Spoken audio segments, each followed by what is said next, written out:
واحنا ليه نستنى من حد يفرح؟ اما احنا ممكن نفرح نفسنا ونعمل بطوله وناخدها كمان في ارضنا وسط جمهورنا ونجيب تيم يغني لنا كمان. حبايب قلب اخوك، احنا مش هنروح كاس العالم، كابتن حسام حسن هو اللي هيجيب لنا كاس العالم وجاي. طبعا انتهاء مباراه الوديه ما بين منتخبنا الوطني ومنتخب روسيا، فوز منتخبنا الوطني بهدف مقابل لا شيء في بروفا جيده من قبل كابتن حسام حسن ولاعبته. طبعا حبايب قلب اخوك، كابتن حسام عارف هو بيعمل ايه، وثق في زيكو. زيكو كان قد الثقه النهارده، الجبهه اليمين من هيثم لمحمد هاني ياني لمصطفى زيكو لجول. نفسي كابتن حسام يسمعني، نفسي صوتي يوصل انه والله العظيم لو هيثم هو اللي لعب كان محمد صلاح هيعمل حاجه عنه، والله مش طبيعي. قل اعوذ برب الفلق عليه، ما شاء الله عليه مع المنتخب حاجه تانية. محمد هاني وعرضياته، انا جات لي فكره تحفه، احنا بعد ما نخلص كاس العالم كابتن محمود الخطيب يجيب لنا كابتن حسام وابراهيم هم اللي يدربوا الاهلي. كابتن حسام وابراهيم عاملين حاله نفسيه مع اللعيبه مش طبيعيه يا حبايبي. كابتن ابراهيم حسن عامل مع محمد هاني حاجه، شفتوا العرضيه عامله ازاي؟ دي مش اول مره لمحمد هاني مع المنتخب، كل ما محمد هاني بيروح منتخب بيتالق الصدفه والله.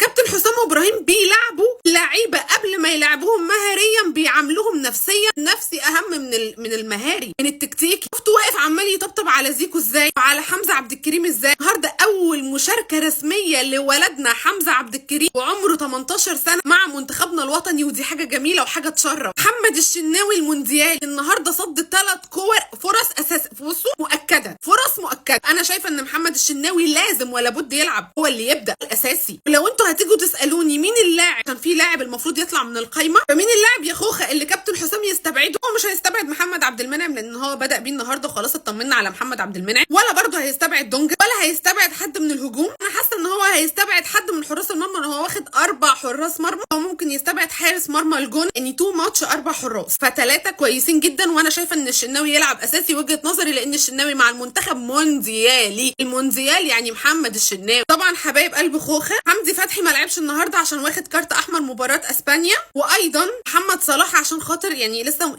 يعني امبارح جه ما لحقش. انا شايفه ان اللعيبه النهارده كلها كويسه، شايفه ان الاداء مطمئن. كسبت روسيا 1-0 وفي ناس هتطلع تقول لك اصل روسيا، اصل كل ما نلعب ماتش قللوا. كسبنا السعوديه، هم كانوا بيحفلوا قبلها ان احنا هنخسر منهم، قلنا اوكي. لعبنا اسبانيا المصنف اول عالميا، قالوا لك ده مش بيلعب بالسكواد الكامل، وتعادلنا معاهم وبرده طلعوا القطط تتفطس. كسبنا روسيا برده النهارده، اصل روسيا مش قد كده. انا مش فاهمه احنا امتى يعني هنعمل ايه؟ ليه ما نثق في الراجل وندعم واحنا ساكتين؟ والله ده منتخب مصر، وانا نفسي ان مصر تعمل حاجه في كاس العالم، لان بجد والله كابتن حسام حسن عنده روح غير اي حد. طبعا المباراه دي كان فيها كاس اللي هو كاس العاصمه الاداريه، الحمد لله مصر فازت بيه وعملنا بطوله وادينا اللعيبه دفعه قبل السفر لامريكا عشان في مباراه بقى هنسافر ان شاء الله. بعد كده هنواجه البرازيل وديا في امريكا. المباراه هتكون الساعه 1 بالليل، هنتكلم في التفاصيل دي وقتها. بس خلاص المنتخب هيغادر مصر ويتجه الى امريكا مع 1000 مليون سلامه، ويوصلوا ب1000 سلامه وربنا معاهم يا رب ويكرمهم، وان شاء الله نصعد نعمل اداء في دور المجموعات تحفه. انا واثقه في كابتن حسام وكابتن ابراهيم. وفي احصائيه كده، حسام حسن لعب 29 مباراه مع منتخب مصر، فاز 18 مباراه، تعادل 7 مباريات، اتهزم 4 فقط. بالمناسبه دي تاني مره نكسب روسيا، كسبنا روسيا قبل كده وكابتن حسام حسن كان جايب جول